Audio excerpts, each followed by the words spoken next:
Okay, they just here for years, it's the Mizzle show. Always checking in, cause you know we love sports. Hey, they just hit 100 subs, it's time they get some out. Hey, yeah, just two brothers, yeah, y'all.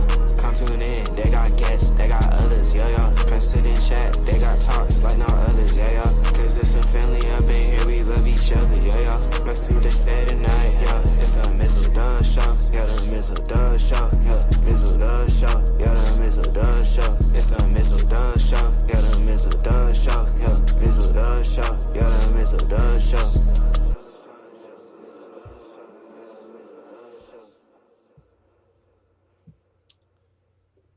Boy, they really want to get a lot of passion out of me tonight.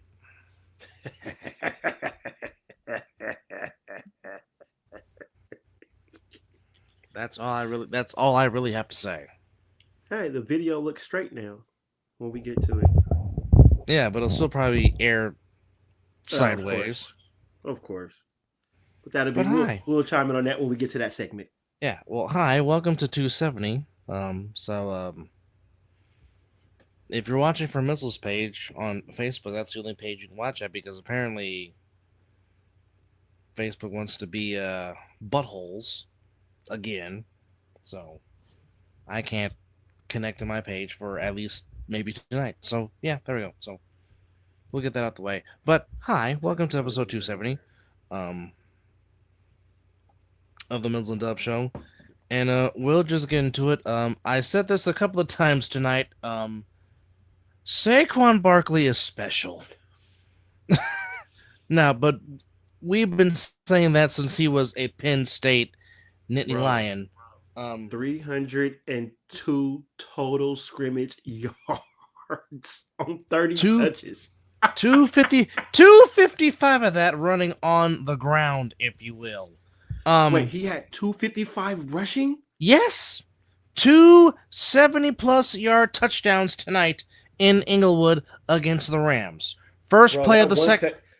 The one cut he made on that one run was just stupid. First play of the second half as Sean McVay is being interviewed. First play of the second half. The hole's hit. Jurgens throws a great block at center. Boom. Bye-bye. Untouched. 70 yards. In the fourth quarter, to basically turn off the lights, same thing. There is a gleam. Saquon hits it, and it is goodbye. But yes, Saquon Barkley is a special player, and I'm pretty sure the East Rutherford Giants are saying a big F me.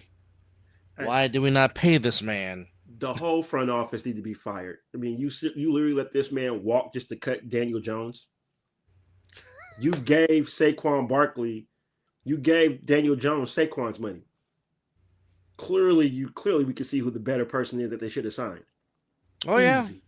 Yeah. As the Eagles thrash the Rams, which again, I'll get to cursing out my team in a second. But again, the division is still up for grabs in the NFC West. But the Eagles, a very quiet 9-2 record on the year. But I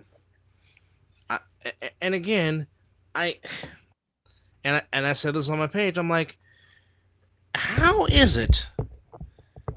And it doesn't matter who the visiting team is. That fan base takes over SoFi Stadium. It doesn't matter if it's a Rams home game. It doesn't matter if it's a Chargers home game. It's the opposing team, whomever the visiting team is, they take over that stadium. It's insane. This is true. It's true. Well, it's the same thing that's going on in Vegas right now. True. There's no home field advantage in Vegas. You're correct. The Broncos, damn near, you saw more orange in the damn stadium than anything else. You're correct. You're right. Which, I mean, we'll get to in a second. But the Eagles get the win on Sunday night in Inglewood by a final score of 37-20. The Rams did add a touchdown late by Cooper Kupp, but unfortunately for the Eagles, It cost them Brandon Graham, who said he had tore his pec, so he is done for the season. Well, I mean, Brandon Graham's been doing this for a long time, and he's been a high-level defender for the Eagles. 36? 36. 36 years. And, of course, he made the play that gave the Eagles their Super Bowl when he stripped Brady and forced Brady to fumble. So, Brandon Graham, along with Nick Foles, will probably never have to pay for a meal in Philadelphia ever again. But the Eagles, keeping pace with the Detroit Lions are 10-1 for the first time since 1934, and this magical season in the Motor City continues as they took care of business against the Indianapolis Colts 24-6. As right now, the Lions just do what they do, and I'll tell you I'll tell you one thing. I've probably never been so excited to see the Lions on Thanksgiving as I am this Thursday. Right. Even their fans are probably happy as well. Yeah. Normally when they play on Thanksgiving, you're like, God, we gotta watch this boring crap. As Unc chimes in and basically is following that cab about Vegas and LA. Unc, that's facts. I'm not gonna argue that. I'm not gonna argue that at all. It's the truth. Not for me. That's what I said. Excuse me. But golf, very efficient. Again,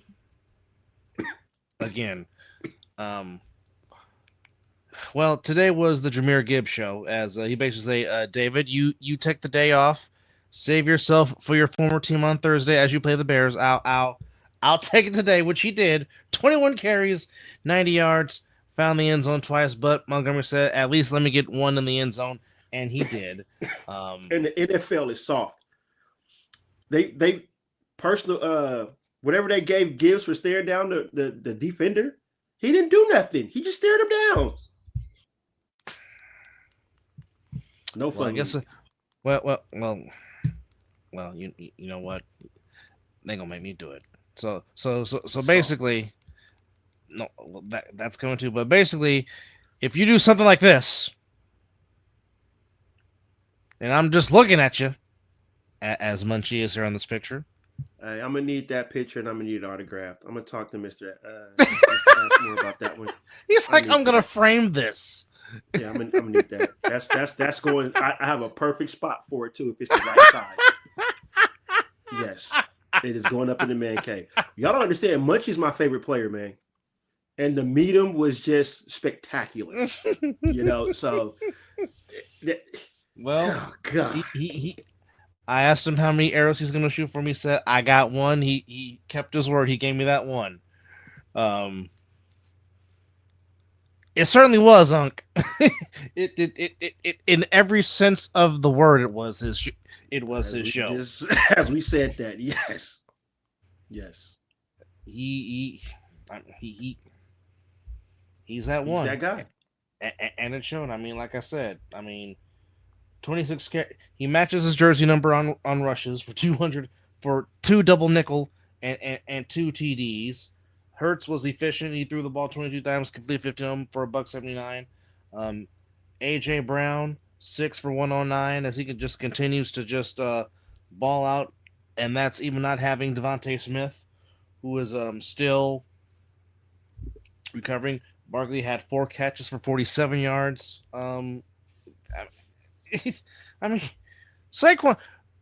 Saquon going to Philadelphia, we knew that this was going to work out. We just knew this because he was coming back home to the state of Pennsylvania, and it's just, you know what? I'm home. Went to Penn State. Let's go get it. So now, he is now your leading rusher in the National Football League. The East Rutherford Giants, they get nothing for him. Nothing. No. Just let him walk. Let him walk. Stupid. And now here you are. Got to start all over again because I'm pretty sure Brian Dable's done. He's gone. I wouldn't be shocked in a few hours he'll be cut. Black Monday. Again, no disrespect to Tommy DeVito, but Drew Lock is a little bit better than Tommy DeVito. And Drew Lock has been your number 2 quarterback all season long. Well, But you say, hey, let's go start DeVito. Let's go to you knew DeVito. That was to please the fan. That was to please the fans.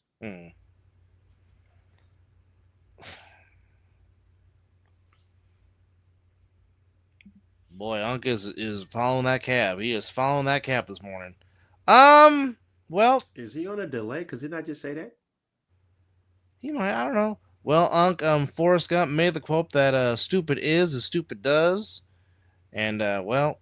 Can't get any stupid. Like I said, they didn't get nothing for him. Well, then again, this is why the Giants are the Giants. This is why the Giants are the Giants and the Jets are the Jets. In this particular day and age. I can't put it as plainly as that. I really can't. And again, and again, the Giants are 4-time Super Bowl champions. Yes. Okay, the Giants have had some.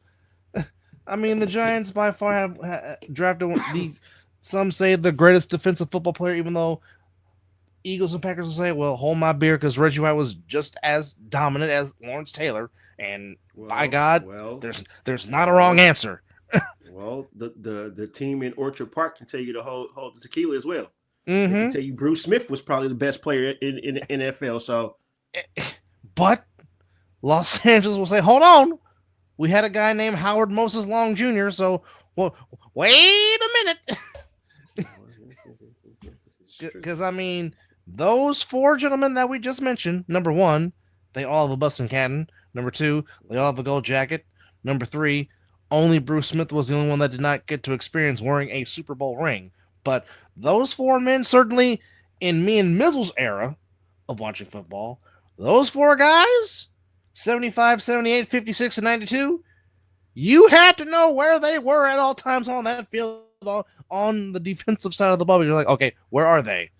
And even if you did know where are they, you still couldn't stop them. I'm about to say this name, and I'm glad I got a little something to drink, but he was a monster. And just imagine if he was around even more. Derek Thomas. Oh, boy. Who only had 7 sacks in 1 game. And you know what the messed up part is about that? Number 1, he did it twice. Yep. But the first time he did it, the Chiefs lost the game on a Hail Mary. Yep. To Dave Craig and the Seattle Seahawks by 1 flipping point. That man was a monster. He was a Derek Thomas was special in his and that's still hard to refer to him in the past tense, because that whole thing was just tragic. It just really was.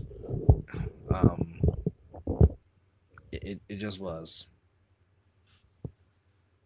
I will never ever give Ray Lewis any credit. We will not. If Doug wants to do it, go ahead. Go ahead. You want to give that man credit? Go ahead. Go ahead. Go ahead. There's a whole lot of feelings that Mizzle has towards Ray Lewis. One, you cannot deny his leadership and what he meant to that Ravens defense. But there are some people that still think to this day he got away with one. We don't have to go into that story. The man should be behind bars, but he can count his blessings. Not gonna deny his talent. Not won't do that. But that's about all I'll say about Ray Lewis.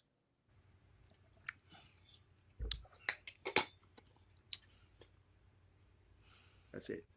That's all. Yes, it was, but and we've told the story before, but what a lot of people don't know is Mr. Davis paid for the funeral. The whole thing. Not the organization he played for. Not the organization he played for, but Mr. Al Davis. But as anything anybody knows about Al Davis, are you shocked by that? No, I'm not. No. That is not saying that Lamar Hunt, who was a very great owner himself, would have not done it. But of course. Al told Lamar, I got the bill. Yep. And again, I mean, say what you want to say about Al, and a lot of people have said what they said about Al, but I tell you what, Al would help. Al would help Al. in the pitch of a dime if it was needed, and there's a lot of things that Al did that there's a lot of things that Al didn't agree upon, but he said, and he said this in interview with Steve Salamini. He goes, if it helps benefits the league, then I will go with it. And that's all there is to it. But just to go over again some more stuff that happened in week 12 in the NFL. Let's go back to Thursday real quick. That was perhaps one of the best snow football games I've seen between the Steelers and the Browns. Because both Jameis and Russ were making throws, and you're like, how in the heck are they making these throws in this snow? Now keep this in mind, folks. The first half, you could see the grass. Clear as day. Then halftime comes. Oh, the elements came down. And it came in quick, too. Yes. And it did not let up. But the Browns found a way. I'm not going to argue that. Damn right. I'm not going to argue that at all. I'm not going to argue that. I'm not going to. Hell, there's an owner in Arlington that is trying to be Al, but you'll never be Al, bro. You would never be Al Davis. There's only one Al Davis. His son can't even mimic him. There's only one Al Davis. There's only one. There is only one Maverick. God only made one of him, because Lord knows the world could not handle two. But Steelers get the win. I mean, Russ was efficient throwing the ball. Jameis Winston found a way. And Nick Chubb, good for him, finds the end zone twice. Yes. Now go figure. When you think you know, you don't. Go figure. 2 of the Browns' 3 wins comes against AFC powerhouses in the Ravens and the Steelers. Go figure. Just guess what we get? Remember, there's another version of Hard Knocks that's going to be played. And it's all based on the AFC North. Yes. Yes. So if you have a subscription to Max, get ready. Get ready. Especially when it's Steelers and Ravens week. Oh boy. Oh boy. Good. To hear Mike Tomlin talk his ish. Ooh. Oh yes. let the eyes do the talking, folks. But Buccaneers took care of business. They beat the East Rutherford Giants 30-7. Reagan, as Big Ooze likes to call him, he was very efficient. 20 of 30 for 294. But the story for me was feed my guy Bucky Irving. Feed him. Right. Feed him. Bucky 12 rushes for 87 yards. He had a rushing touchdown. Rashard White found the end zone on a rushing touchdown. Sean Tucker found the end zone on a rushing touchdown. Even Reagan himself. All the Buccaneers touchdowns came on the run. And good to see Mike Evans back there out on the field. But the story was Bucky Irving, as the Buccaneers get a game with the Falcons on the bye. So the race for the AFC South is still between the Buccaneers and the Falcons. Bucks get the win 30-7. Now, yes, they are 10-1, but the Carolina Panthers made the Chiefs sweat for win number 10. As you hit me with the Panthers, and I had to just glance over, like, what, they tied it? Yeah. Like, what? Now, keep in mind, it was 20-9 at the half. Chiefs in the lead, and you're thinking the Chiefs are going to just cruise. It was 27-16 at the end of the third, and then the Panthers actually tied the game, but unfortunately, they left too much time on the clock for Kermit the Frog, as people like to call him, and Spencer Schrader, playing for the injured Harrison Butker, kicks a 31-yard field goal at the end, and the Chiefs do get the win to go to 10-1, 30-27. Bryce Young fought, got him in. That kid did. As I mean, this is there's no moral victories in the NFL, but I mean the Panthers stood toe to toe with the defending champions, and here's why I say I don't think the Chiefs will three-peat is because now the Chiefs and you've been seeing it in their play all season. It's now that it's to the point to where now they think they can just flip the switch, and every champion in every sport does this. Doesn't matter what sport you're in. It's like, okay, we can just flip the switch on any time, and boom, there it is. And it don't work like that. Now again, eventually, because it's taking its toll on my team. The Chiefs have had a lot of deep runs in these last 5 years. Yeah. And eventually it's going to catch up to them. It's going to catch up to them as it is my team. People are not making a big deal out of it because they have won 3 of the 4 Super Bowl appearances that they have appeared in these last 5 years. Much to the chagrin of me because it's cost my team twice. Much to the chagrin of my co-host because it's his longtime division rival of 65 years, which makes him even more sick. But I'm over the Panthers. Chiefs. I'm over the Chiefs just like I'm over the New Day. Let's get something fresh. And yet they're still taking their time breaking up the New Day. But that's for another show, which might come up this weekend. Drama in Landover, Maryland, because this was a low-scoring game for the first 3 quarters. Hey, special teams in that game was just shitty. It was 10-9 after 3 quarters. It was 13-9 for most of the fourth quarter. Then all of a sudden, the last 3 minutes of the game, it pretty much almost became the 2023 Fall Brawl Championship between the Pit Bosses and the Kryptonite. And if you're watching, Scott McCorkle, I love you. I'm sorry. But, again, Turpin fumbles the ball, picks it up, goes 99 yards. You're not catching him. No, forget about it. Then all of a sudden, it's 27-20. I don't know how the Cowboys defense go to sleep. Terry McLaurin makes the catch, goes 86 yards, and you're thinking, we're about to have free football in Landover, Maryland. Then the kicker hold it says, damn it, I'm going to add some more drama to this. I'm going to botch the extra point. Then we watch the onside kick. Then Thomas takes the onside kick and goes 43 yards. But like, you know what? Screw the 1-point win. The Cowboys in their losing streak. They win by 8, 34-26. And now the Commanders are starting to go. That's their 3rd straight loss. 7-5 on the year. The look on the faces from the kicker to the sideline, just pure disgust. I think that might be the smartest thing the NFL has done is by moving the extra point back because now it adds drama to it. It's just not a normal chip shot. Now you're getting blocks. Now you're getting misses and stuff like that. And that 1 point goes back and bites you right in the posterior, like we always say. So, yes. Cowboy fans, but you know what? Enjoy this one.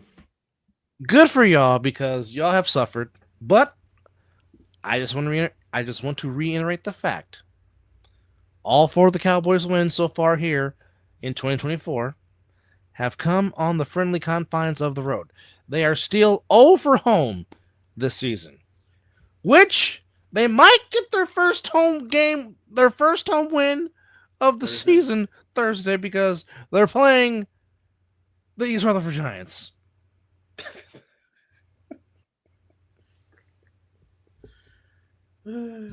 And the fact that the Cowboys could possibly be 5-7 and for some unastronomical reason still have an outside chance at a wild card.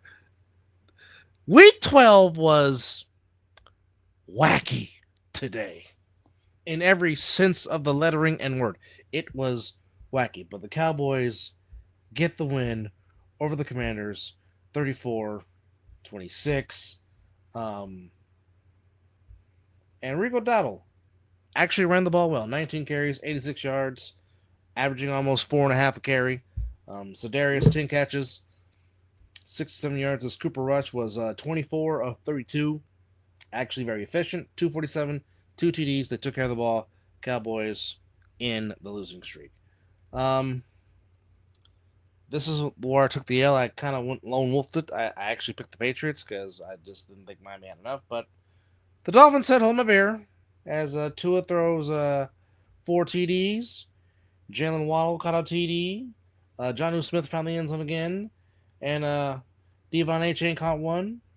As the Dolphins get to 5-6, they still have a shot at the playoffs. Patriots go to 3-9, 34-15 final score. Jalen Waddle had a nice day, 8 catches for 144 yards.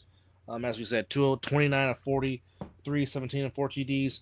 And now it is the Dolphins going to Green Bay on Thanksgiving at Lambeau Field. Now that's going to be special in prime time as the Dolphins head to Lambeau Field to play the Packers, as that is the nightcap of the... Well, so let's just get out the way so we know. I'll be home for that one. So will I. So will I.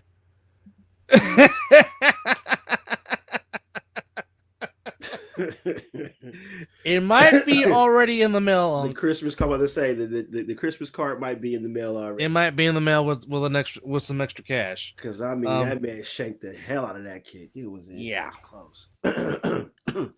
Now, granted, it was a bad snap, but the holder did his job, got the placement down. It's just Siebert just shanked it, almost like Ray Finkel. Oh, he was. But yes, here is your Einhorn. Einhorn's the man.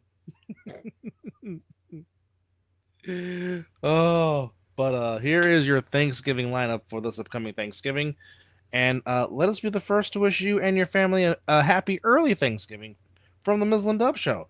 So of course we know the Lions and the Bears will kick it off on CBS. So you'll get Nance and Romo from Detroit, and it's an all-time matchup.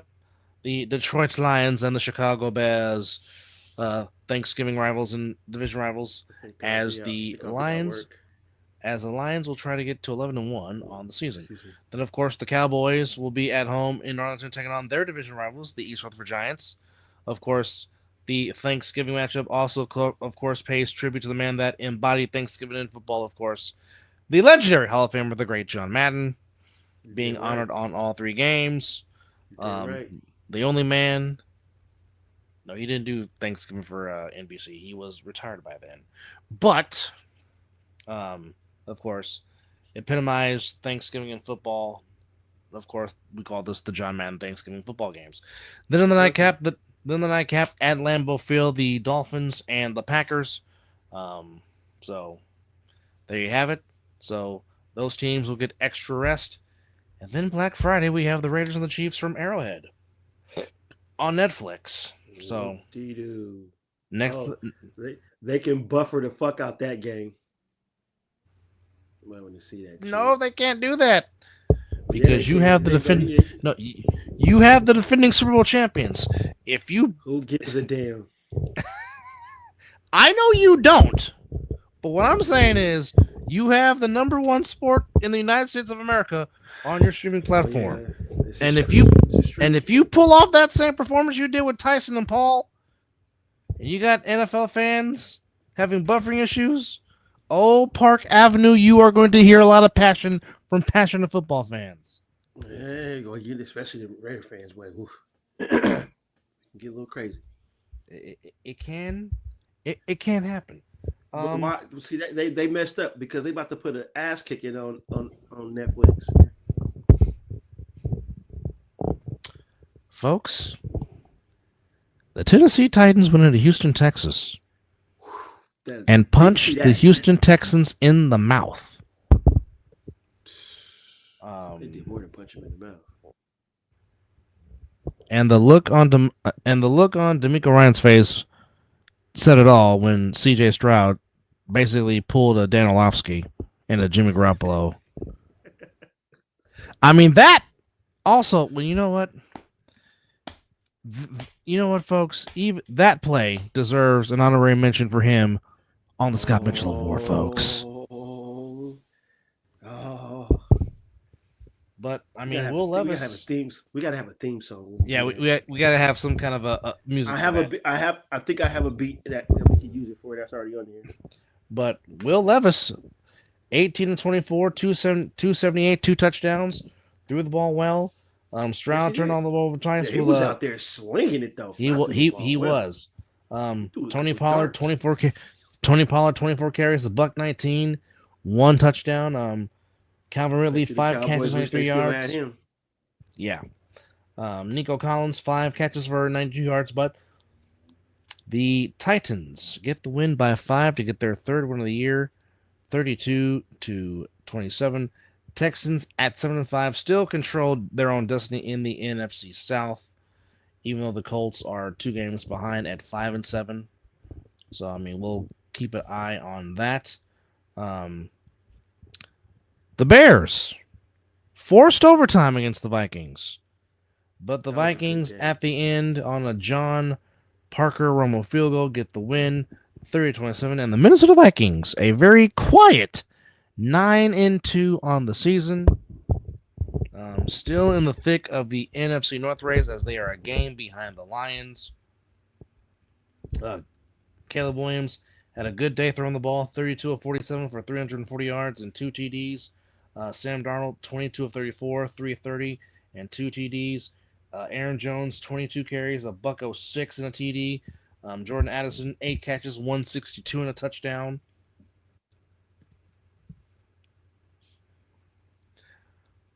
That's a very good question, Unc. As Uncle Bobby asked, in your opinion, has CJ taken a step back? Is it a confidence issue, injuries? It's a little bit mixture of the sophomore jinx. In addition of you lost your top receiver in Stephon Diggs for the season, so now there's a lot of dependence on Nico Collins, and I mean it's the Texans were a year ahead of schedule. What they did last year, winning the division and making things known. Do that a few years down the line. Yeah, and then this year, people came in like, okay, we know the Texans. The Texans are we're not gonna the Texans are not gonna sneak up on people like they did last year. Yeah, and that's starting to show. But plus they got a little film on CJ Stroud now. Yeah, know his techniques and stuff like that. Yeah. So I'm pretty sure CJ is gonna adapt and adjust. Oh, yeah. I mean, the quarterbacks that dare to be great, that's what they do. They adapt and they adjust. But they also benefit in playing a division where the Titans are still trying to figure out what they want to do. The Jaguars are in disarray. Colts are still figuring it out. Colts are still trying to figure it out, even though I think Richardson is starting to traject upward now. I agree.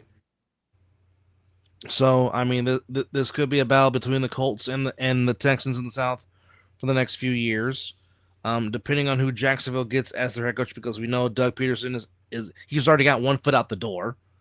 So we know there's going to be change in Duval. What about East Rutherford? Oh, we know that's coming, but just who's going to be the head coach? That's just the question. Who will take the bait in wanting to go work for Woody Johnson? Because I was talking about the other East Rutherford. Oh, Brian Dable. Well, it would make sense for the hoodie to come back home to where it all started for him. To coach the Giants, it would just make all the sense in the world. Belichick in it, but I don't think he wants to coach a rookie quarterback, which they're going to have to go through and get. Does he want to do that? Well, we all know his record when a certain quarterback is not his quarterback. Well, but I've only been saying this all 4 years of this show. But again, what do I know? I don't know a doggone thing. But DJ Moore, 7 catches for 106 yards and a touchdown. Keenan Allen, 9 catches for 86 yards and a TD. Bears go to 4-7. Vikings go to 9-2. Of course, the Bears, short week. They're on the way to Detroit to play the Lions on Thanksgiving morning. And the Vikings will. Ooh, we're going to have to get our picks in early. Yeah, Bears and Lions are the early game. And the Vikings. Oh, yeah. Yeah. If they give him control. He'll take any position. Yeah. Any position if he gets that. And that's the wrong move. I'm sorry. And that's why I don't think he will go to Dallas, because I don't really think that Jerry Jones will give him that. It was a struggle to give that to Parcells. I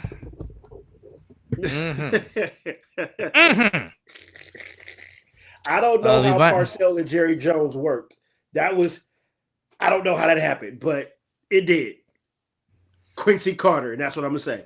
Until Bill Parcells had enough. But exactly. But for the Vikings, they will be at home hosting the Arizona Cardinals, who took it on the chin in Seattle. As the Seahawks. I think you got that game right, because you picked the Seahawks and I took the other bird. Yeah, I lone wolfed it against the Dolphins. I lone wolfed it against the Cardinals. So I lost one and won one as far as that goes. So that you balanced out. Yeah, but and you kicked my ass in fantasy. Shit. Well, you are the lone wolf tomorrow, because me and Chris took the Chargers and you took the Ravens. I think Lamar Jackson gonna have a good game in the third battle of the Harbaugh Bowl, if you will. But I think Derrick Henry is gonna run all over that defense. Well, I mean, the Chargers defense has been good all year. They have not given up more than 29 points at all this year. Derrick Henry. I get it.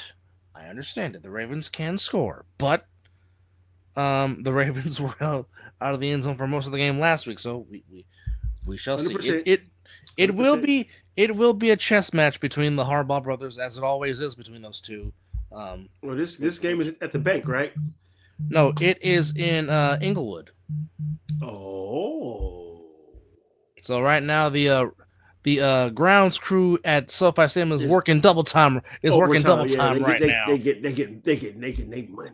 Yeah, they is getting their Thanksgiving bonus. I know they getting that. They is getting their Thanksgiving bonus right now. Exactly. And just add that to the Christmas too. Just put it with the Christmas one. We'll take that. They are definitely adding to it right now for sure. 100%. If we're still talking about Belichick, then yes. Facts. Then yes. Facts. Now I think Belichick could handle it. Well, that's why I don't think that's why he will go to East Rutherford either. I don't think he'll go there either. Well, he can handle the New York crowd, because I mean he was there for a long time under Parcells. Oh yeah. So I mean, if anybody can handle it, it is the hoodie, as bland of a personality as he is. Good Lord. That will be those press conferences will be like, yeah. Like I can't even watch Inside the NFL no more because of Belichick. I can't. I can't. Okay. Hey, my man Mad Max got a segment on there. He does. Okay. I was able to stomach Inside the NFL on HBO back when it was Lynn Dawson, Nick Bonacani, Jimmy Johnson, and Chris Collinsworth, because the other three handle my Collinsworth. No. I said I was able to stand it because of Lynn Dawson, the late great Lynn Dawson, the late great Nick Bonacani, and Jimmy Johnson. It stomached out Chris Collinsworth. That depends on where they finish in the draft spot.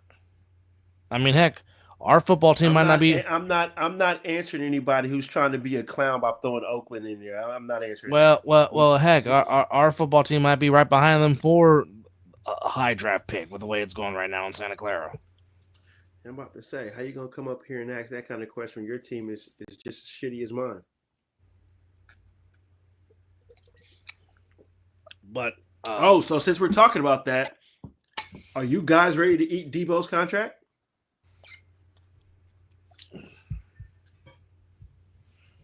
If I could eat both contracts, if I Ayuk and Debo, I would.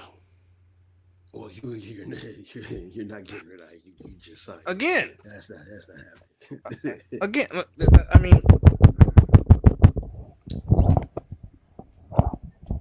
first off,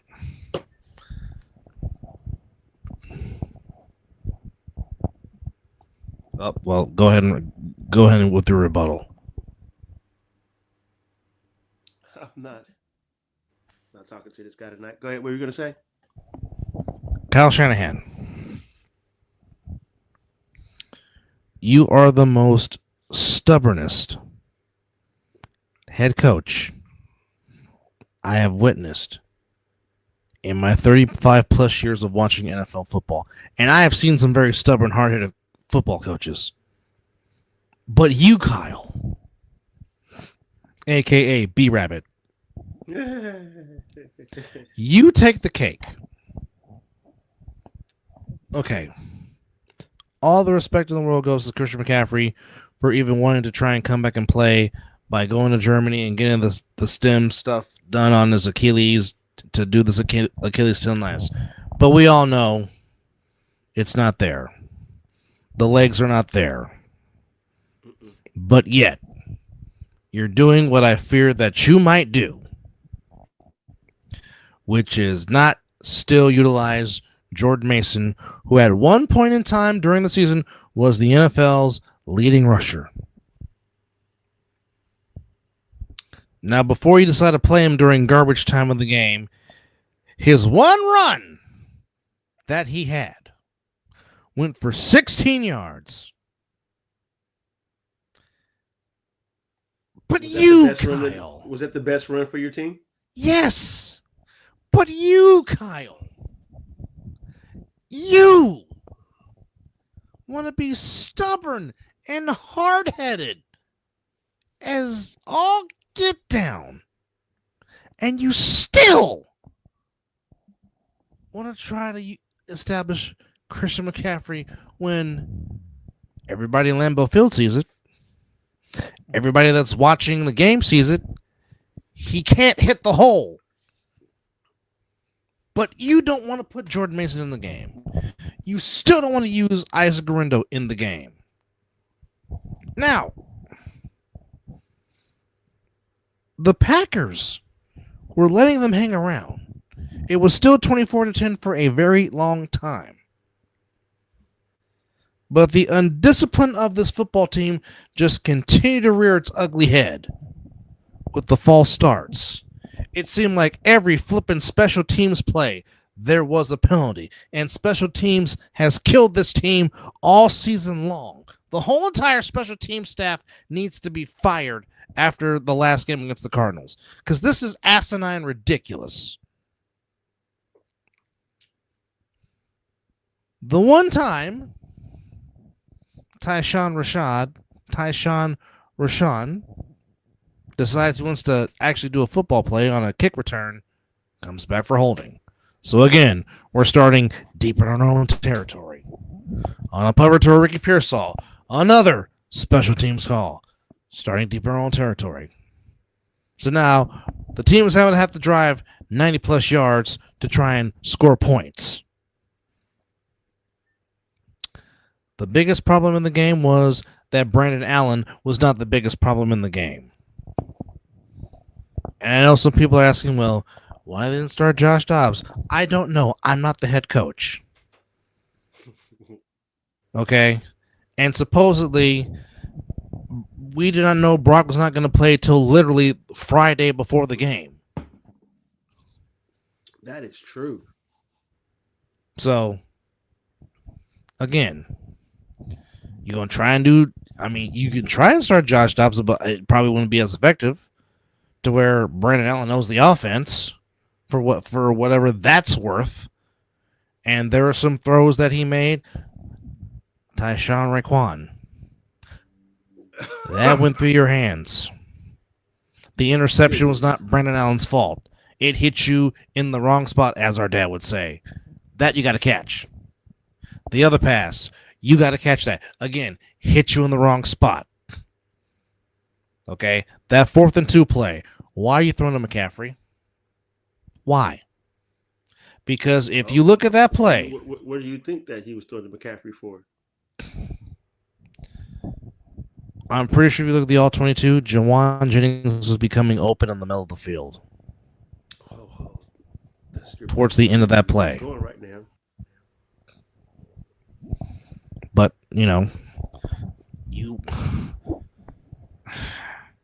you're force-feeding McCaffrey like Vince was trying to force-feed us Roman Reigns back in 2015, 2016, 2017. Hey.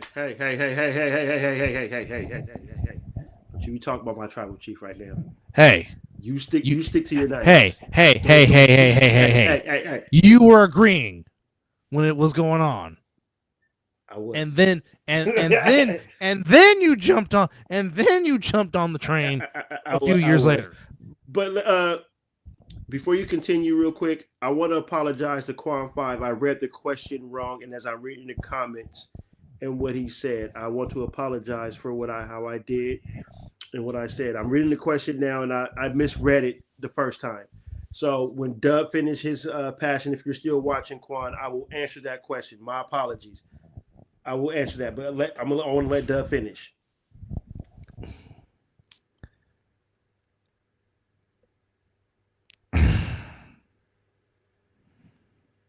$20 missed tackles in the first half.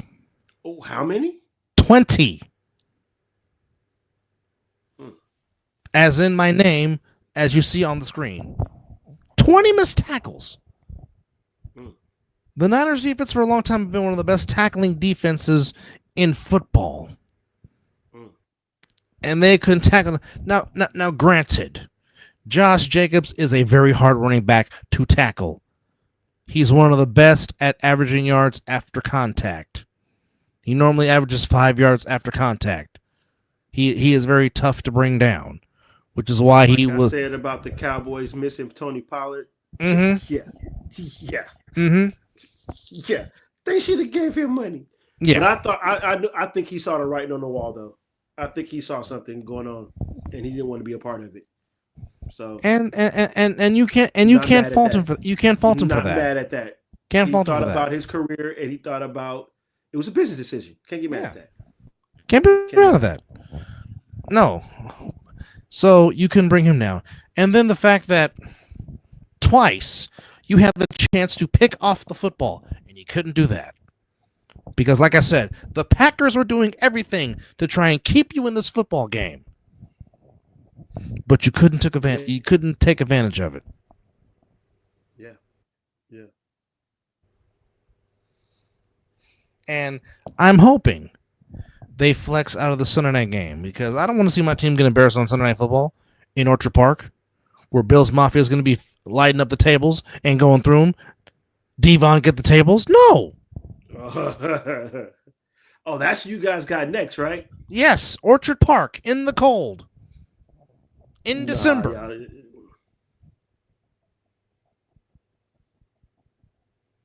Yeah. You don't on December 1st. No. I'm hoping they flex.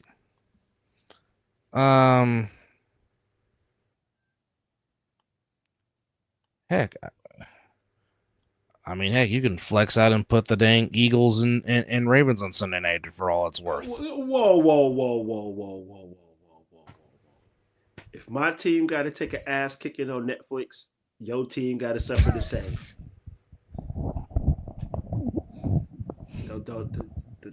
Don't you put that bad on me, Ricky Bobby. I ain't putting no bad on nobody. I know. I'm just messing with you. But now again, and they asked the question. As much as I want him to play, I don't think I would. I really would shut down Dre Greenlaw for the season. For what? Why? Why? I understand the personal pride of wanting to come back and play, but there's no need for Dre Greenlaw to play. And unfortunately, this game today just proves that Brock Purdy is about to earn his money for what it's worth. Now I'm not giving him 60 million like the Cowboys did Dak, but he's gonna get a nice amount of chump change. Now, do you rush him back to play against Orchard Park? Well, they're saying that he's more than likely going to play against the Bills. Oh, but after that display of football you guys had in Lambeau Field, yeah. But again, even if Brock played on this game, they probably wouldn't be in the Packers because again, they couldn't tackle nobody in the run game. And the Packers, I think you would have scored more than 10 points. I agree, but look, here's me giving your team a little confidence that if Brock Purdy was playing, you get more points. Now, am I happy you guys lost? Yes! but more than likely, it would have been like, okay, 10-point lead, Packers come back and win. That's probably how it. That's probably how it would have ended up. But since we're talking about your team, there was a certain instant in your game to where this happened. So, ladies and gentlemen, this is the segment of the Mizzle and Dove show to where if me and my brother are watching anything part football, any sport, pretty much, I think we can find a way to put the Scott Mitchell Award in any sport. Yes. But if we see anything that happens that resembles what this man did, and I wish we had the play so we can show it before we show the play. To which I'm still looking for it, by the way. So I have not given up hope. So, but we're gonna have this segment a lot better. That we will have like a theme behind it and with music, and then we'll lead in. But for this Scott Mitchell Award, we also have video, so we might get hit with a little something. But damn it, we're risking it. But welcome to the first segment of the Scott Mitchell Award, brought to you by yours truly, the Santa Clara 49ers. So, Dub, tell us about the video. Well, Brandon Allen just lost grip of the football, and just watch. Oh, you got to start it over. We failed the first segment. Here we go. Man, just, he don't want it. There it is. And sorry if you have to turn your neck to see it, but all right, that's what we consider the Scott Mitchell Award right there.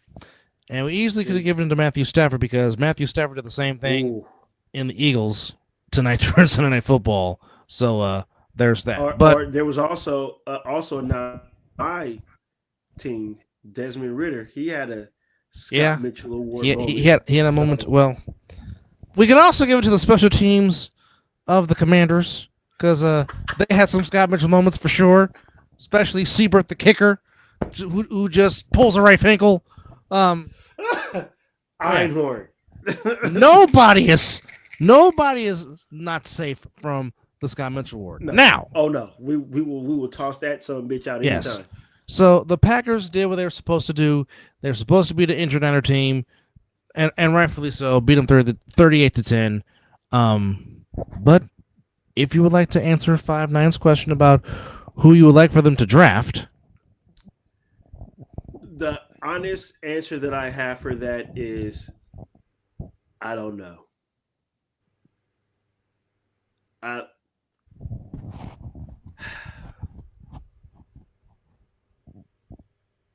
like Cam Ward. I like it was an interview he did, which made me like him a lot more than I liked him. Is where he was about team first. I can't remember the question that they asked him, but how he answered that question, I was like, oh, okay.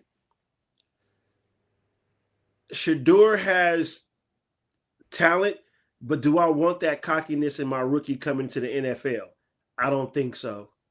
I don't know. I don't know. And there, who's the other quarterback that's out there just doing very well? It's out of Shador, Cam Ward, and Is it Jalen Milroe? Is he from coming Alabama? out? I think Is he coming he out? is. I think he is. I think Jalen Milroe is another Anthony Richardson, just in a smaller frame, but that's a project. I really don't know. It's tough. Then you got the quarterback for BYU.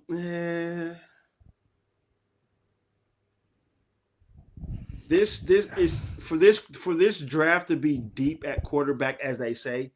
I don't know. I don't. I just might have to sit back and just go with whoever they feel is comfortable. Just get a quarterback, and if that's who you want, make sure you put around who you're drafting what's needed. Now I can sit here and tell you who I really want the Raiders to draft right now.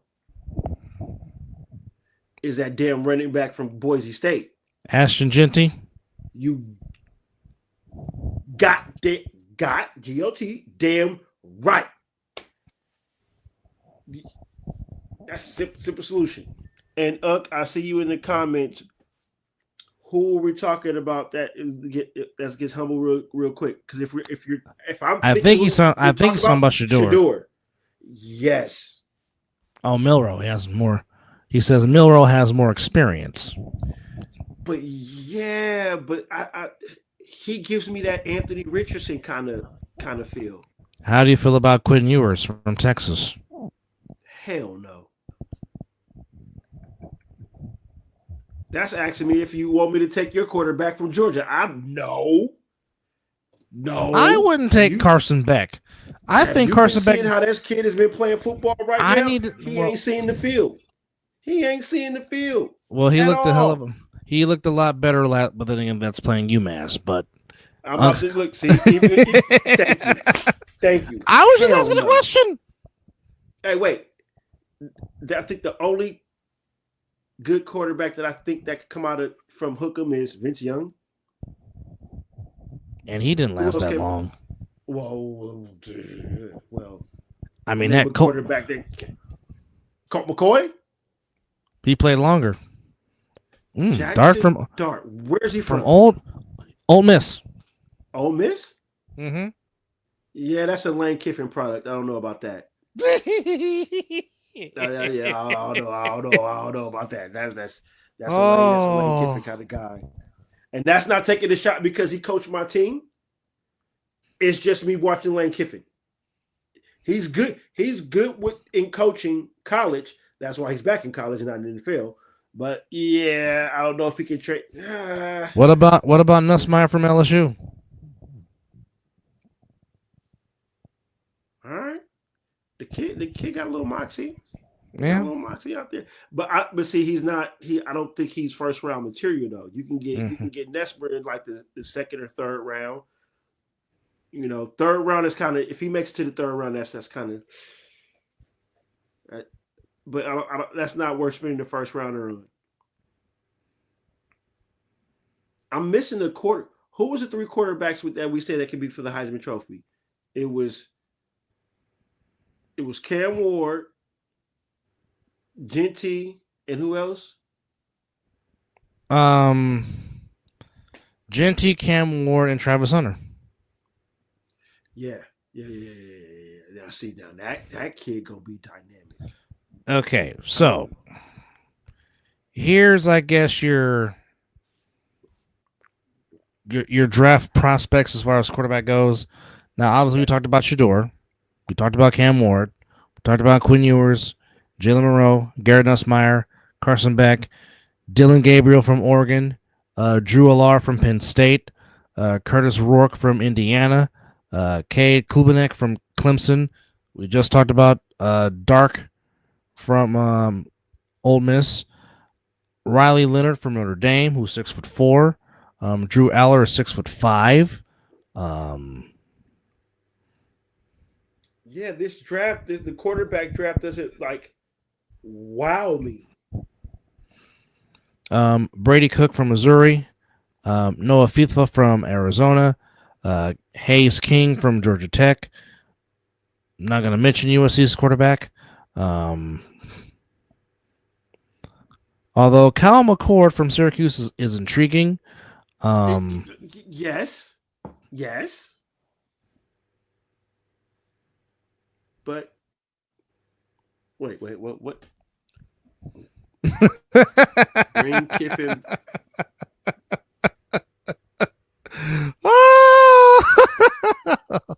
The look on your face is priceless. Do not bring Kiffin back to touch anything silver and black. No. Now, if you thought Mr. Davis was flipping over in his grave when we tried to go Patriot way. Well, not just that. When they interviewed Mike Shanahan. Well, see, that's when the rain clouds came in, and it probably rained that day, and it was thunder clouds and all that kind of stuff that happened. But Lane Kiffin should not step foot in anything silver and black. No, when the owner brings out a projector, and calls the person he didn't even call him Lance. That's how bad Al Davis did not care about Lane Kiffin. He called him Lance. And he brought out a projector. Okay? No. We're not bringing back Lane. No. Just let Al Davis rest. He's already flipping over this grave when we did with the Patriot way. I promise you he did that. So no, we're not. We're no. We're not. No. Let me talk to you. Yeah, now, no bringing back Lane Kiffin. No. Now I will say, as the Broncos won for the first time at the Raiders' home since 2015, which was all the way back in Oakland, almost 9 years. Now, it will say that, yes, the Broncos won the game by a final score of 29-19. But I don't think the score was vindicative of how the game went. They showed some smart. They did. They played hard. They did. Lance.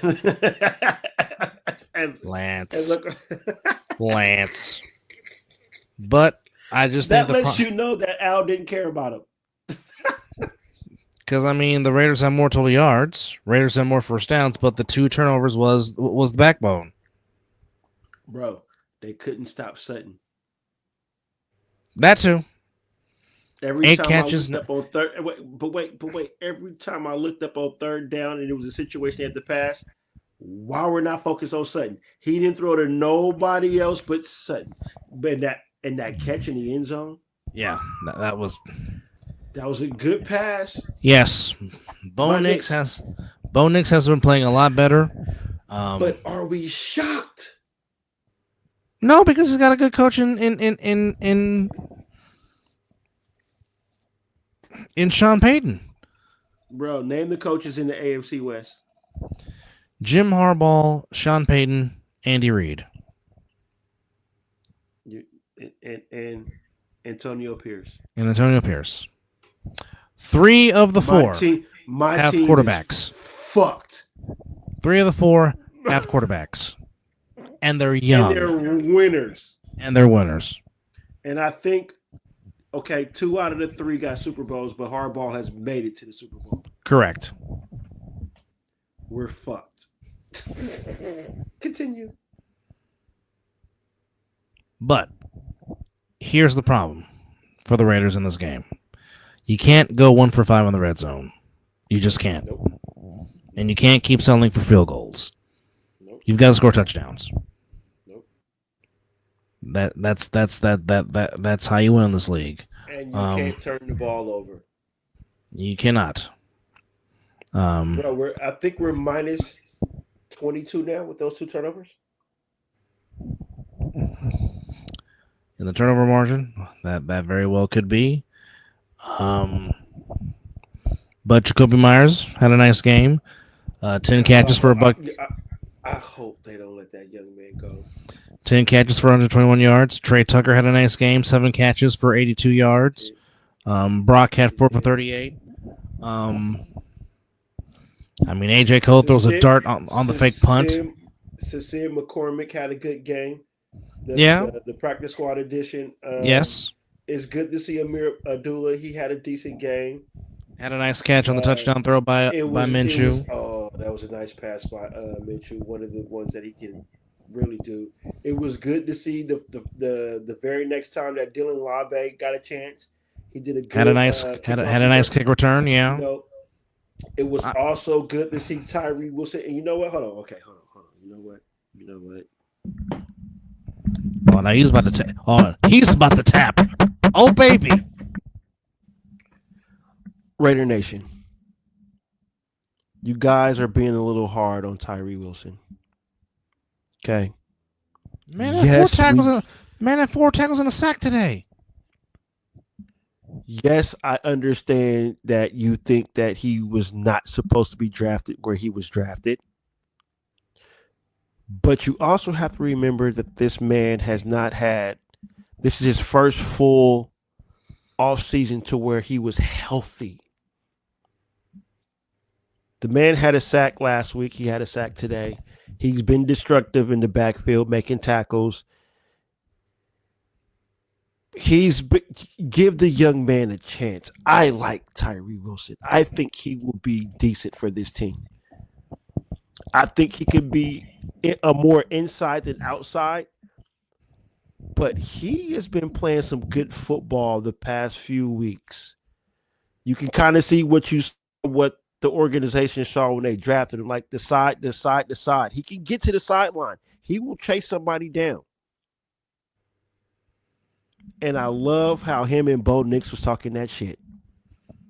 Okay, first off, you gotta understand, sometimes stats don't tell the whole story. It's what you got to see on the film. Yes. Did he make that blocker, or did he force that runner to do something different, or did he disrupt something? It ain't always about sacks, because remember, Max wasn't getting sacks, but Max was being disruptive. Max is now getting sacks because he has worked his way. He's been working his ass off. Mm-hmm. We ain't got to speak on 9-8. We know about 9-8. But if you look at the film, Tyree has been a force. And I'm not going to make excuses for my team because we have injuries. You got this at the third. But can you imagine if Christian Wilkinson was still healthy? If we still had 51.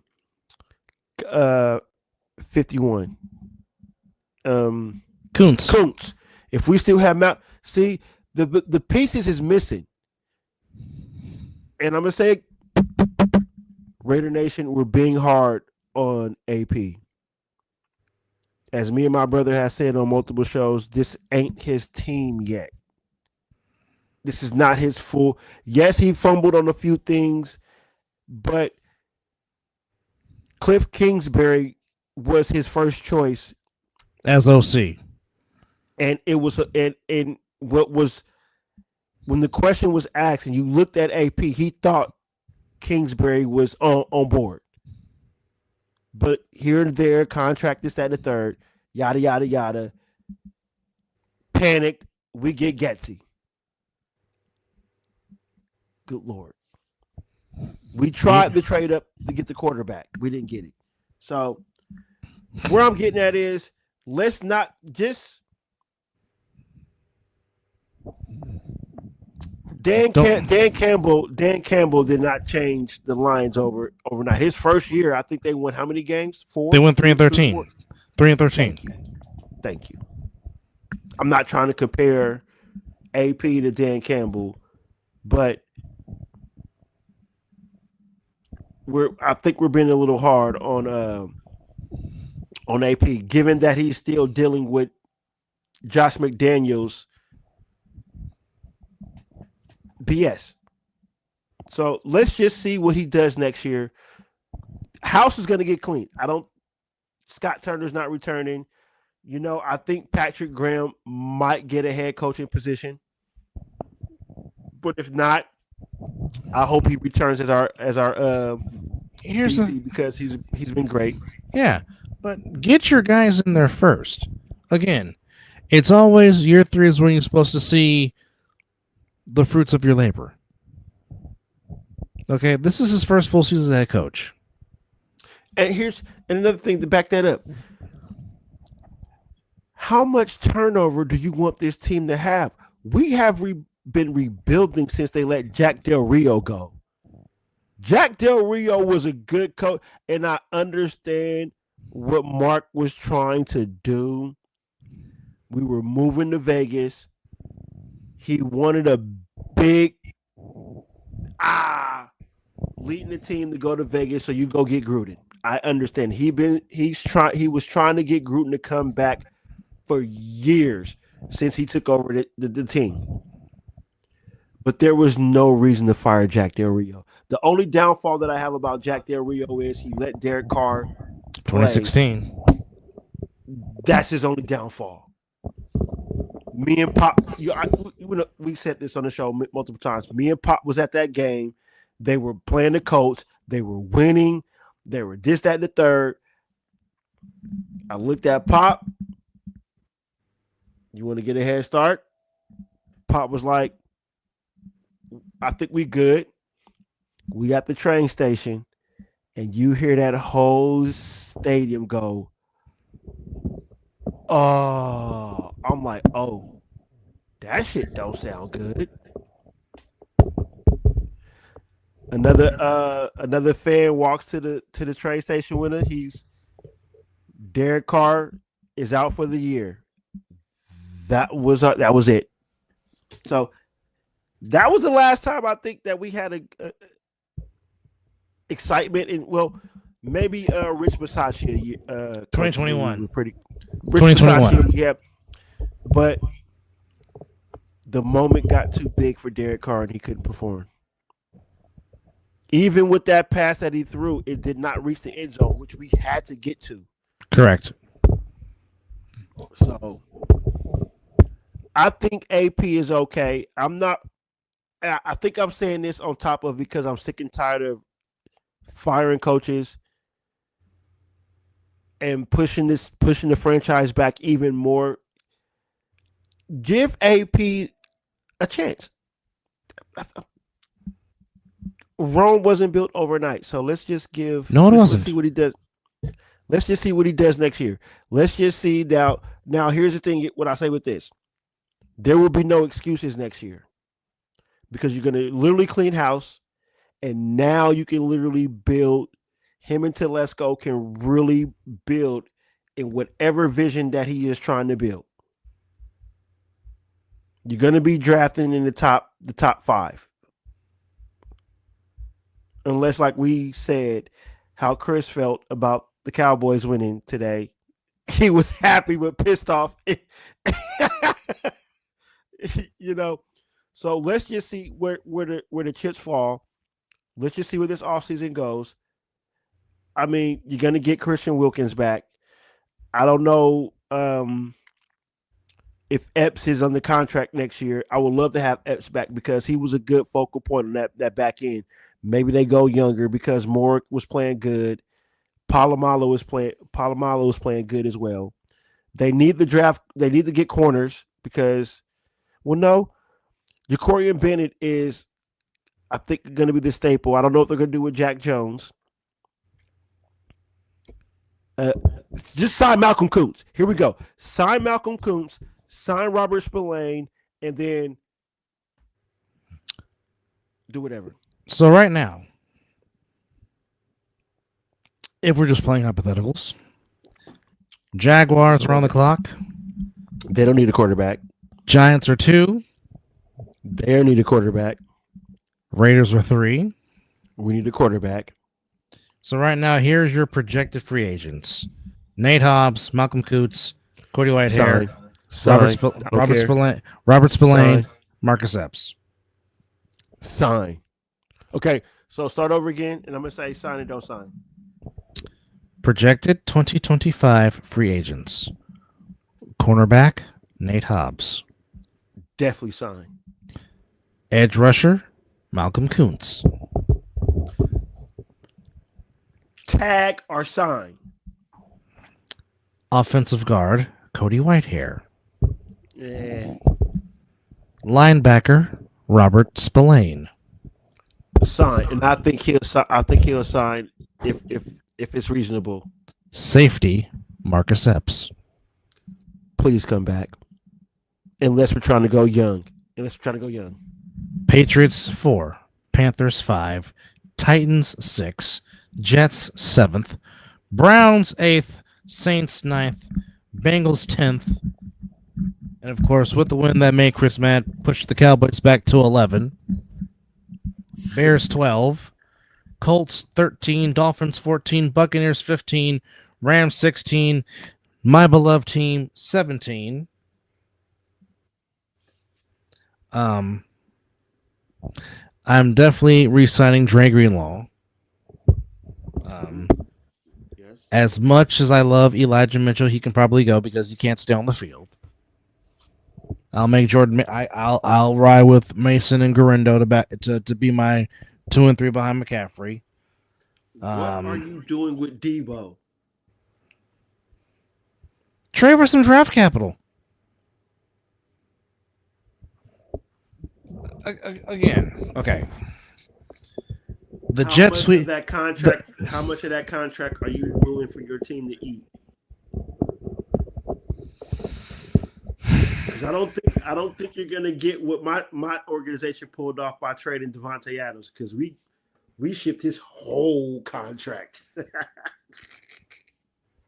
You want it? Take it. If a team is desperate to get Debo, they probably wouldn't mind taking the whole contract. I mean, if a team takes on half, I'm okay with that. But again, it's over. Again, he's done some very great. This marriage is over. You're done with? Yeah. Yes. Okay. What was the one thing against him? It was his route running. It has not gotten better. He has forgotten how to catch the football. Well, I believe when it comes to your route running, you blame your organization for not making that happen. Coaches coach. Players play. Players play.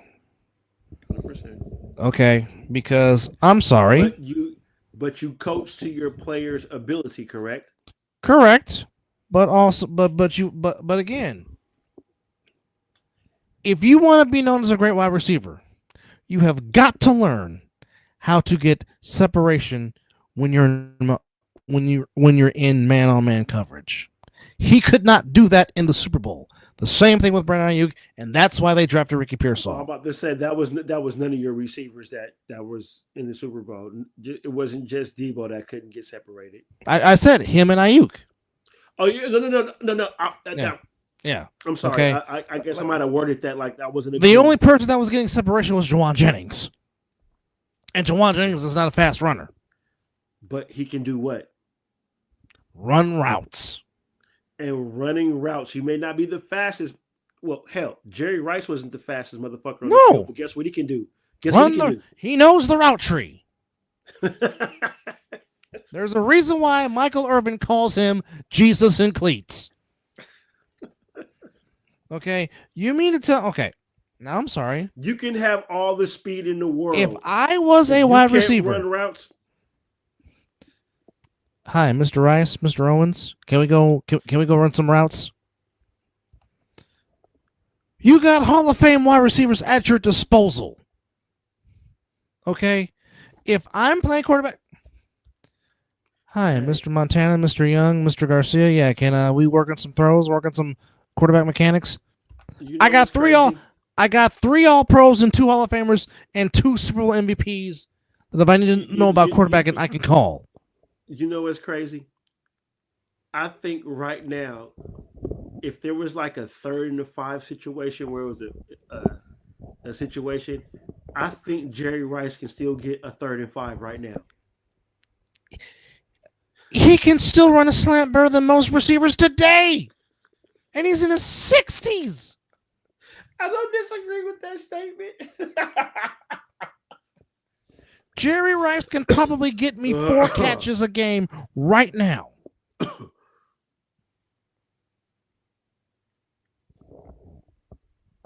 Hell, T.O. could probably give me 5. because the man stays in shape. Hey, He still looks like he can go. He still looks like he can go out there and play. hey, T.O. will get you a couple of critical first downs. I think he can get you a couple of critical. It's like I don't understand. You have when you have legends of your organization there at utilize them. Dub, you're preaching to the choir. I mean, What does my organization have? Hall of Famers. Legends. I mean, come on now. I mean, hi, Mr. Brown. Can we work on some routes and watch some film? Charles Woodson. Hi, Mr. Plunk and Mr. Gannon. Can we watch some film and work on some mechanics? Hi, Mr. Long. Can we talk about technique on the defensive end? Charles Woodson. And go have some whiskey bourbon after that. Now, AP want to bring all these experienced players or coaches in the organization. Why has he not reached out to Charles Woodson? I mean, I'm loving the tandem with the Turners because you can kind of see that the offense is a little bit more. It's a little more. It ain't great, but it's a little more detailed. There's a lot of motion and stuff like that, but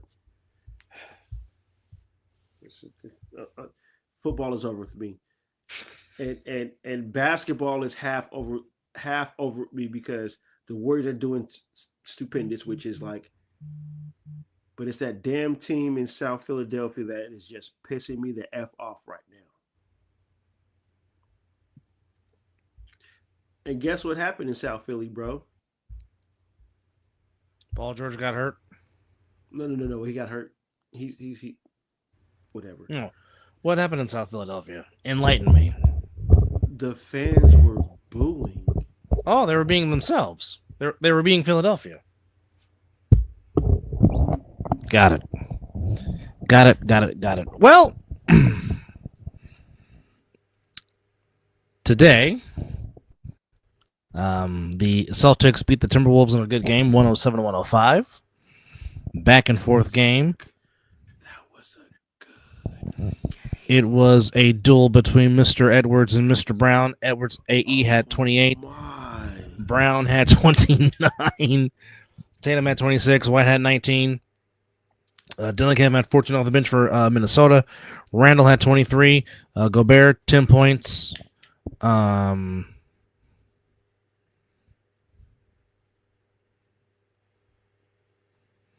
As the Celtics get the win by a final score of 107-105.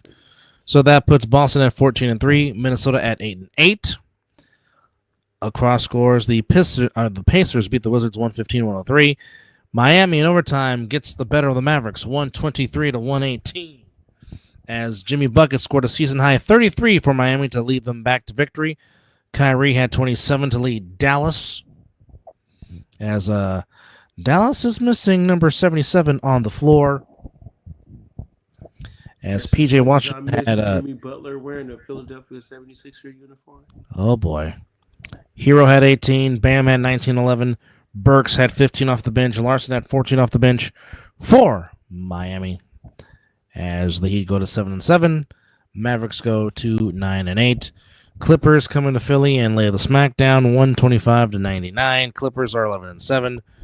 Philly 3-13. James Harden's 3-13 on the year, which makes Mizzle very sad. But Jared McCain continues to play well. The only bright spot for the Sixers, alongside Tyrese Maxey. Okay, there you go. You recovered. Let me finish, ace-hole. Sheesh.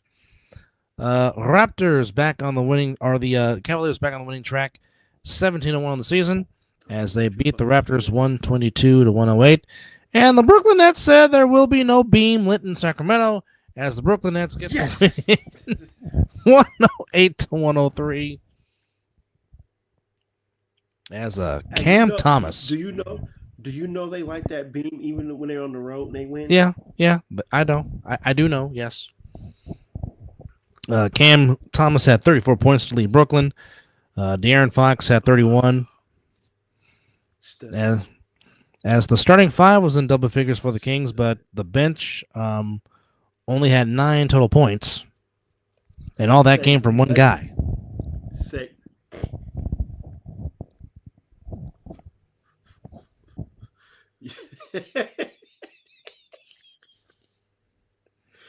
I'm sorry. 9 points total from the bench and from one guy. From one guy, yes. 9 bench points for the Sacramento Kings, who are now 8-9. Brooklyn goes to 7-8. On the ice, only one game took place. The Maple Leafs defeat the Utah Hockey Club 3-2. And a plethora of games going on tonight on the ice. And a plethora of games going on in the NBA. The Nets make their California trip to the Bay Area to the Warriors to take on the Warriors. Warriors coming in at 12-4. Orlando on the road and Charlotte taking on the Hornets. Pistons at home against the Raptors. Pelicans come to Indiana.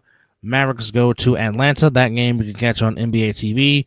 Clippers going to Boston to take on the Celtics. Trailblazers take on the Grizzlies. The Knicks come to the Nuggets. And the Thunder come to Sacramento to take on the Kings. And that's your slate for the NBA on Monday night. Go Thunder. Go Thunder, indeed. I do not want to see that being lit tomorrow while I'm at work. Even though I wasn't feeling too shabby today at work, but I'll pull through. Yes, indeed. Yes, indeed.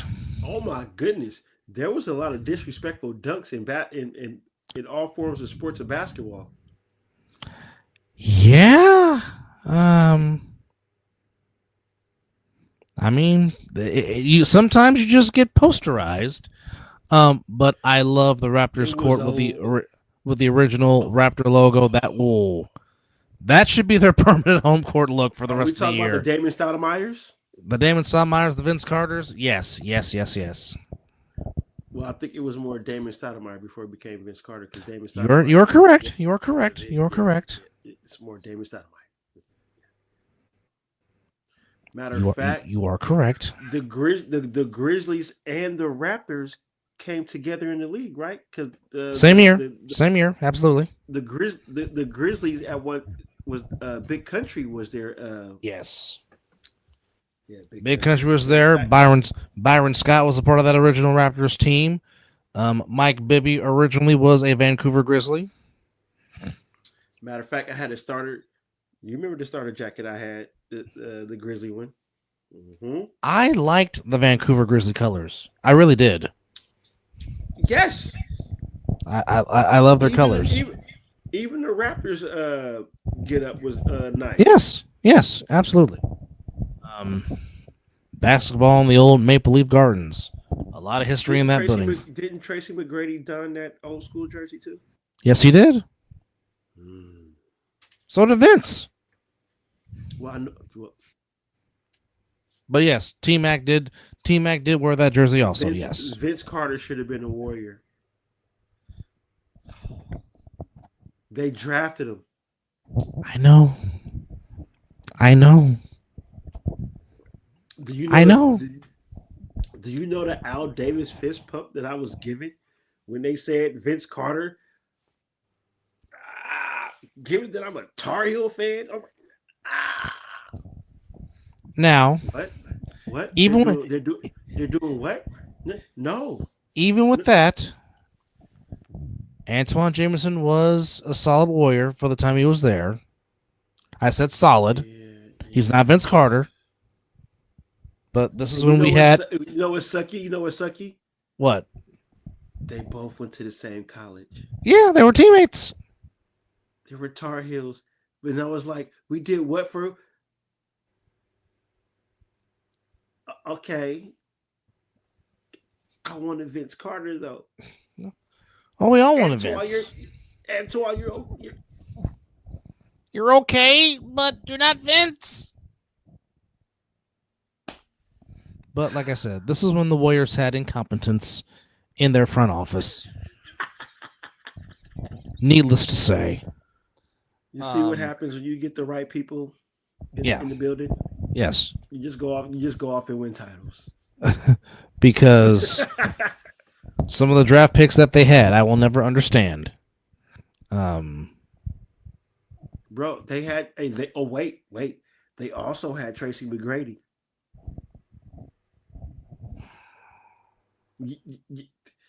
Now, am I lying, Dub? Come on now. Am I lying? They also had Tracy McGrady. I'm still upset. They traded Mitch Richmond for Billy Owens. And that was 33 years ago. And I'm still upset about that. You see how deep this history goes with this Warrior team? So when we sit here and we embrace these championships that they have, we've been through shit. Yes. A whole lot of it. Shit. With this Warrior team. Yes. We have suffered until Wardell came and saved this franchise. Do you know that the Thunder years were just horrible? Just horrible. Just horrible. Got Sprewell choking out PJ Carlesimo. Oh my. So, as a Warrior fan, when I'm sitting here with my chest poked out, understand, we went through some suffering. Just how I'm about to say this, how I walk with my chest poked out as being a San Francisco Giant fan. Because we endured some heartbreak with that baseball team. So let me just give you guys a foreshadowing if this ever happens while I'm still alive. If the Sixers, Sharks, and Raiders win any kind of championship, buckle up, ladies and gentlemen. Well, I will say those are the only three I need. Sixers, Sharks. I will say this: if the Warriors win a Super Bowl, you will not see Mizzle for 6 months. Wait, the Warriors can't win a Super Bowl. I mean, if the Raiders win a Super Bowl, you won't see Mizzle for 6 months. No, you'll see me because this show will be talking about the Raiders winning the Super Bowl every time we talk about it. Every time we get on air, I promise you. Now I might disappear for the first week because I'm gonna be like, they did what, bro? I was ready to disappear when they made it and they played the Buccaneers, but I knew what was gonna happen. The outcome happened how I knew it was going to happen. I just thought it was going to be a chance because I'm like, we got Jesus on cleats on our team. He doesn't lose Super Bowls. But that's the only time, one of the few times I cried for sports. Oh, I was there. I remember. But I just know this. If they would have won, he would have been camping out in Oakland that night. Excuse me? I'd have been front line and center.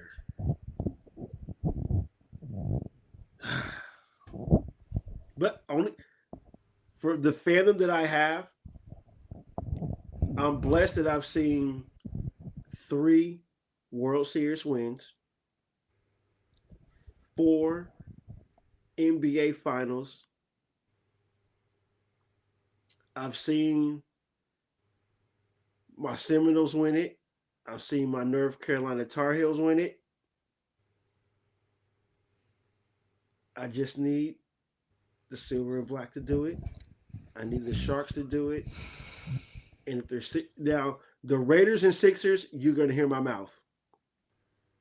I promise you. I will give you the you can't, the Kanye West can't tell me nothing.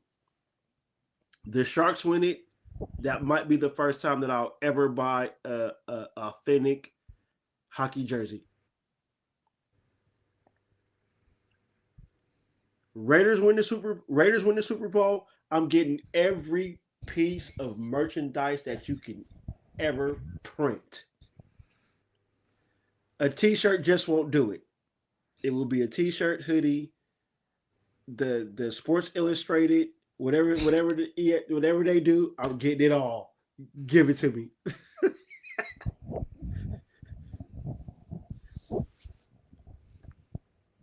I just hope I'm not stupid, old, and gray when that happens. That's why I'm a little jealous of you and my wife. You guys have seen your organization winning. Correct. Although it's been 30 plus years, but you are correct. Yes. I don't give a damn. Your pupils have witnessed a victory when it counts the most. I understand. Bro, how old was I when the last time the Raiders won a Super Bowl? You were literally 1 year old because it took place the day after your first birthday of January the 22nd, 1984 in Tampa, Florida at the Big Sombrero.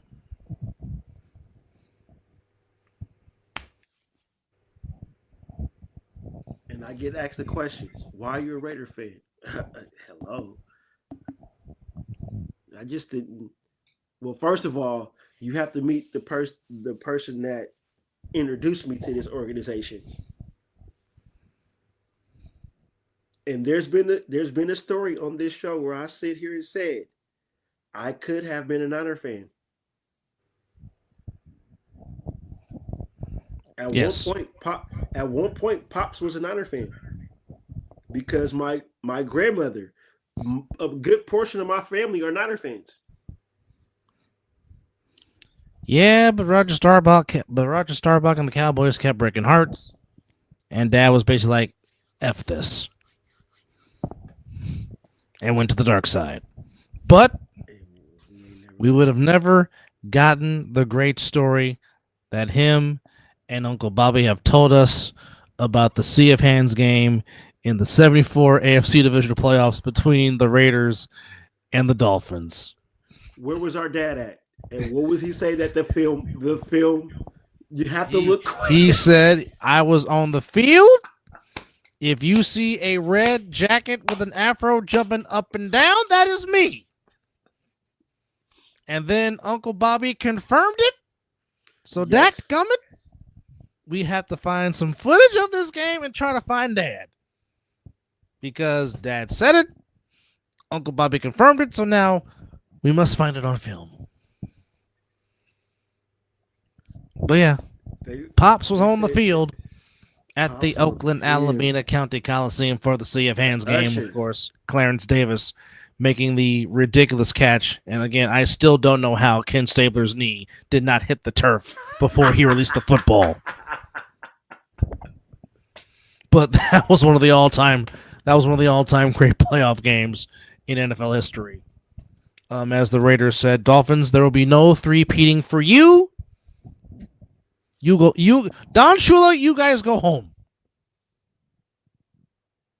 Man, I just love the stories that Pops would tell us about his adventures, and even Uncle Bobby. You know, they both were ushers at the Coliseum. But the story that the last story that Pops told when I was out there for my surprise visit, when he was talking about he was at the sports arena watching the Clipper game. And he saw how Davis at the arena and wanted to. He was like, I want. He wanted to go talk to him. Mm-hmm. Oh, that was great. That's when that I met Paul Tagliabue in Orlando. Orlando, yeah. And I looked up at him. How does it feel to deal with Al Davis? You were an asshole for that. But you wouldn't be you if you didn't do that.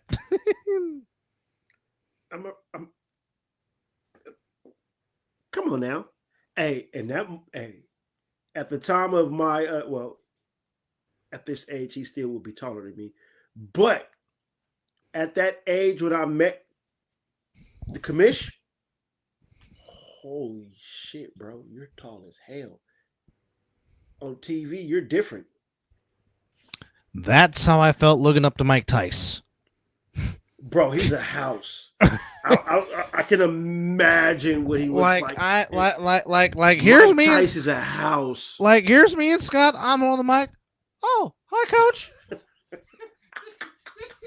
How are you? just boom, Mike Tice is a house. And I'm like, I really feel like I'm next to Andre the Giant. I was just like, oh, hi, Coach. How are you? House. I love that Mike Tice knows about the A7, man. And Oh yeah, no. He came out there. He was in the booth, gave us stuff, and he was into it. He definitely was into it back at the field house in Bullhead City back 2 years ago. It was amazing. You know how I look forward to when football season comes around, because Correct. It's our time to where, you know, we still do our shows off football season. But man, I enjoy our A7 shows. I really do. I can't get what's going on with the outside of the ball, because you guys are doing a little more that's beyond my beyond his realm. My realm. But I love when we do our recap of the A7, man, and when the Winter War comes on, man, I can't wait. March can't get here anytime sooner. Yes, indeed. Well, March 16th is season number 11 of the American Sevens Football League. But just to give you implication of the Winter War for A7, just take a peek at this. Winter is coming. And he can make something magical happen here. And there goes the ball. It's going. You're fantastic. Battles will be won. Hold on now. At the 30, and he Who's going to take victory?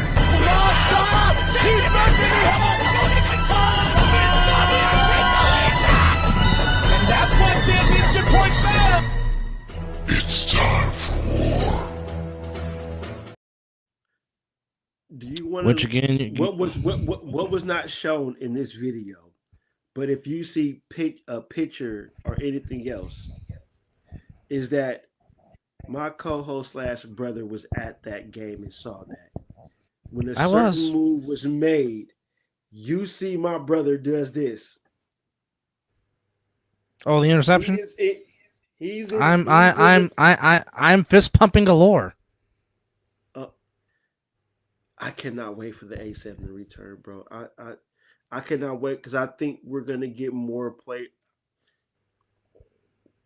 I would love to get more players to come on the show and just talk about the games, winners, losers, whatever. I would love for us to get it out there. Oh my God, there's so many things that's gonna happen with the A7. I can't wait to see what Mel has coming up for the A7. Yes, indeed. I can't wait to see what Cuz is about to do with the A7. You know, me and you, what we're gonna do with the A7. The Jaffos with the A7. Rob him legally. Matt Ryan and you know Big Rob and Corey A. Smith. You know it. I thank you. Well, like I said, I'm forever indebted. I'm forever grateful to Kevin Perry, our good friend. Oh yes.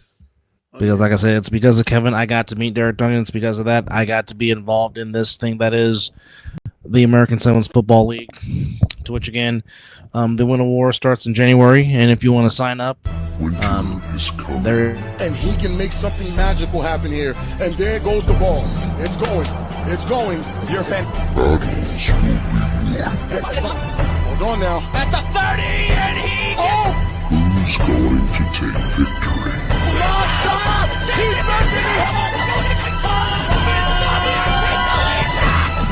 and that's what championship points matter. It's time for war. you just want to run the video back one more time? That was an accident. Hey. Anything But hey. to promote the A7, man. Hey.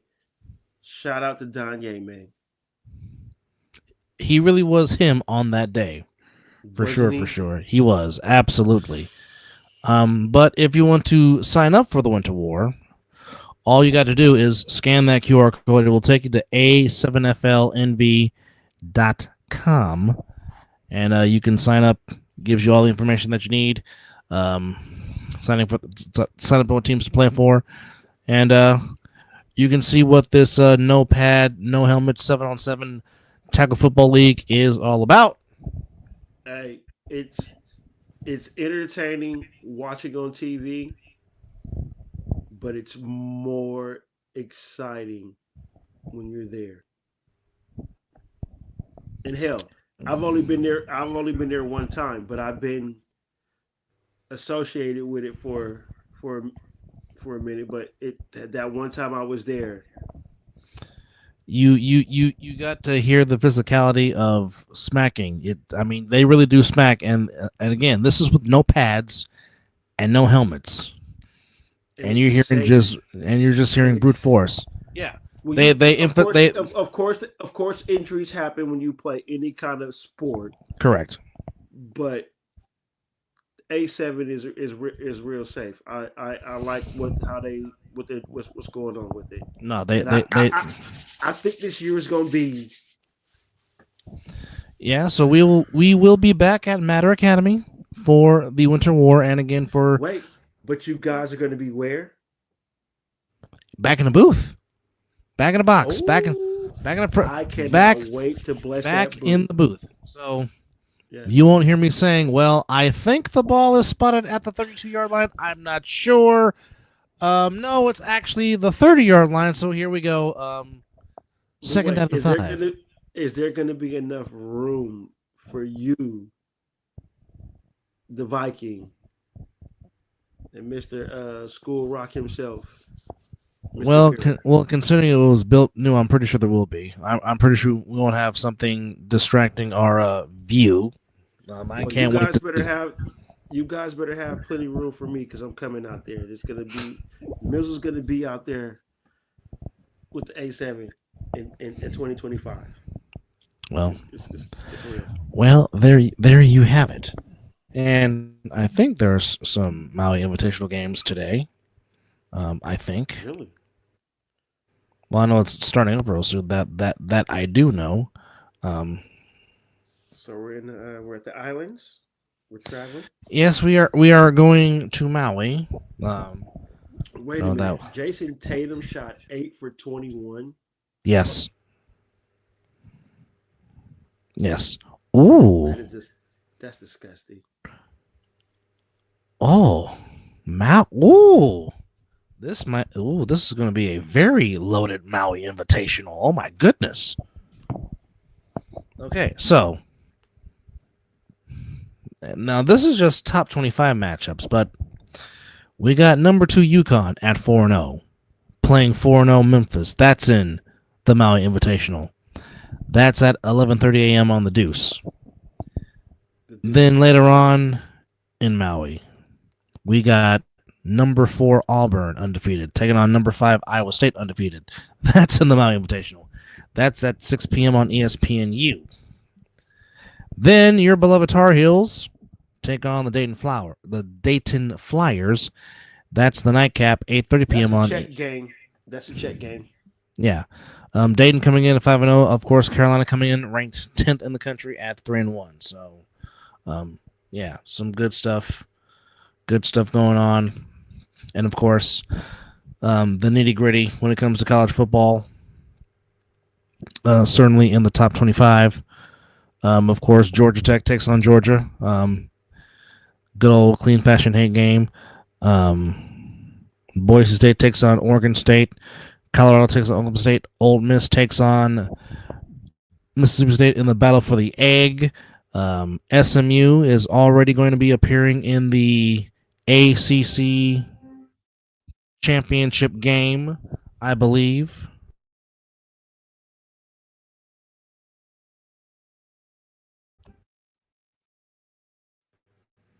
Mm-hmm.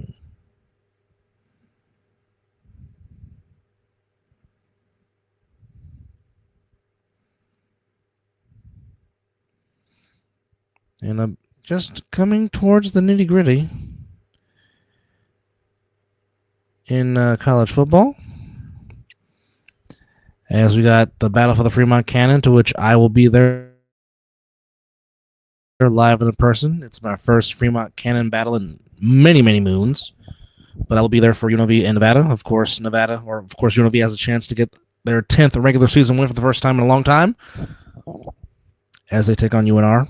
UNR coming in at 3-9, UNLV coming in at 9-2. Of course, we got Michigan and Ohio State from the Horseshoe, Vanderbilt in Tennessee, South Carolina against Clemson, Army against Texas San Antonio, Illinois against Northwestern, Maryland against Penn State, Notre Dame coming to the Mausoleum in Los Angeles to take on USC, and the Iron Bowl between Auburn and Alabama. Miami takes on Syracuse. The battle for the Territorial Cup between Arizona and Arizona State. Missouri takes on Arkansas. Purdue against Indiana. And the battle of the Pacific Northwest. Washington against Oregon in Eugene. Texas on the road to take on A&M. And Kansas City against Iowa State. And BYU at home against Houston. That's your top 25 matchups coming up Thanksgiving week here in college football. So, with that said, we'd like to thank those that hung out with us for episode number 270 of the Mizzle and Dub Show. As we got a very dandy Monday Night Football game, as it's the battle of the Harbaugh brothers one more time, the third time this has happened. But it's the first time that Jim is the home team. A lone wolf, right? You are the lone wolf. You pick the Ravens. As me and Chris are going with the Bolts, but I said that little big brother will get his first win against big brother. But we shall see. But nonetheless, it is nap time for yours truly and Mizzle. And Wait, right now, you're off tomorrow. What you got to do? Or today? nothing. I'm still going to take a nap. Well, I'm going to finish laundry, then take a nap. I'll say it like that. I'm the only one that got to work around here. Okay. Touche. Dadgummit. But nonetheless, thank you guys for hanging out with us here on the Mizzle and Dub Show. As always, we appreciate it. Yes. And congratulate and thank you to our 2 new subscribers. That puts us at 165. We definitely appreciate y'all. We are very, very grateful. So, and again, thank you. I misread a question wrong, and I do apologize. So, hopefully, Quan 5, you saw that, and yeah, again, that was wrong of me. But thank you for chiming in tonight and today. But as always, we thank you for watching episode 270 of the Mizzle and Dub Show. And as always, it is 5 o'clock some damn where, and who knows, with Survivor Series being this Saturday, you might get a Ring Psychology podcast show or watch along during the Survivor Series. So stay tuned. We have to do something Friday. I might be off Friday, so I'm down to do multiple shows Friday. Let's just get her done. Black Friday, interesting. Well, alrighty then. But nonetheless, plays that day. But yes, it's 5 o'clock some damn where. You've been watching episode 270 of the Mizzle and Dub Show. Again, let us be the first to wish you an early happy Thanksgiving. Turkey. Smack the turkey. Don't forget that. And it's all. And I'll say this. I'm just gonna say what I'm thankful for is my brother, the fans that we have, the 165 subscribers we have. You know, my family. I don't. Some may say they have friends. I don't have friends. I have family, and so I'm blessed to have my family. Thankful for my brother. Thankful for my brothers and everybody that's been associated with the Mizzle and Dub Show. And we just appreciate you guys. And that deserves yeet.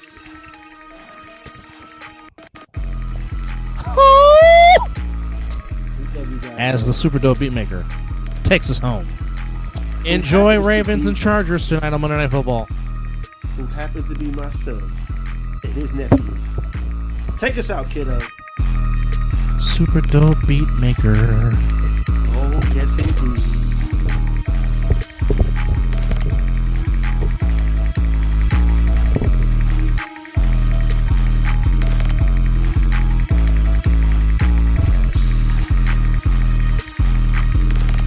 Thank you for chiming in to the Mizzle and Dub Show.